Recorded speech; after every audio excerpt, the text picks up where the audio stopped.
আজ বানালাম খুব সহজ পদ্ধতিতে চিংড়ি মাছের ভর্তা। তো তার জন্য লাগছে চিংড়ি মাছ খুব ভালো করে পরিষ্কার করে ধুয়ে নেওয়া, পেঁয়াজ কুচি, রসুন, কাঁচা লঙ্কা আর নুন হলুদ তো লাগেই। আচ্ছা, প্রথমেই সাদা তেলে আমি চিংড়ি মাছগুলোকে কিচ্ছু দেবো না, আমি একটু হলুদ দিলাম ব্যাস, তেলে নুন দেবো না। চিংড়ি মাছগুলোকে একটু নেড়েচেড়ে ভেজে নেব। সবাই নিশ্চয়ই বানান, এটা সবাই জানেন বেশিরভাগ লোকেই। চিংড়ি মাছগুলো 2-3 মিনিট ভাজলেই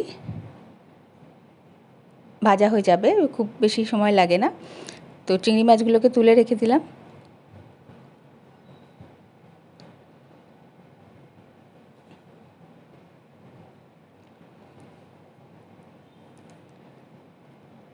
এবার ওই তেলেই আমি পেঁয়াজ কুচিগুলো ছেড়ে দিলাম।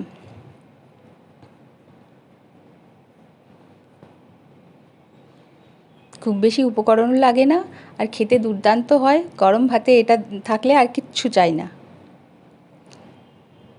চিংড়ি মাছ ভাজা হয়ে গেলে একটা গোটা শুকনো লঙ্কা ওর মধ্যে দিয়ে দিলাম, আর একটুখানি তেল দিলাম, তেল একটু কম হয়ে গেছিলো।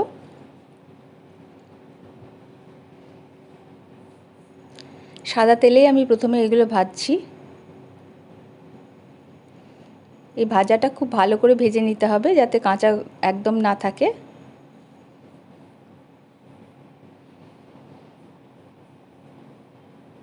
এরপরে ঝাল হিসেব অনুযায়ী আপনারা যেরম ঝাল খান সেই হিসেব অনুযায়ী কাঁচা লঙ্কা দিলাম, আর রসুন বেশ খানিকটা, মানে 8-10 কোয়া রসুন, গোটা রসুন আমি এর মধ্যে দিয়ে দিলাম।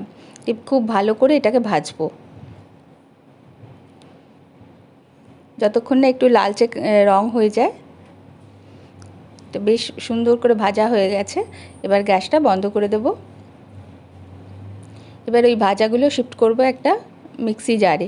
আপনাদের বাড়িতে যদি শিলনোড়া থাকে, আপনারা শিলনোড়াতে বাটলে সব থেকে ভালো হয়।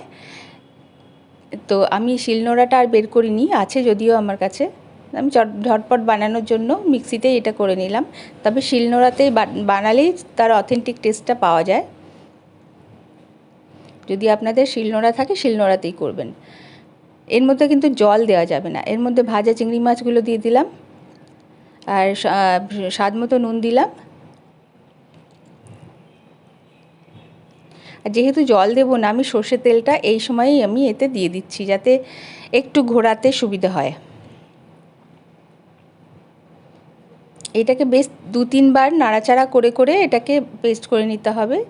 একদম পেস্টও হবে না, কিন্তু ভর্তা একদম রেডি হয়ে যাবে। একদম মাখনের মতো পেস্ট দরকার নেই। দেখুন, চিংড়ি মাছের ভর্তা রেডি। গরম গরম ভাতের সাথে পরিবেশন করুন।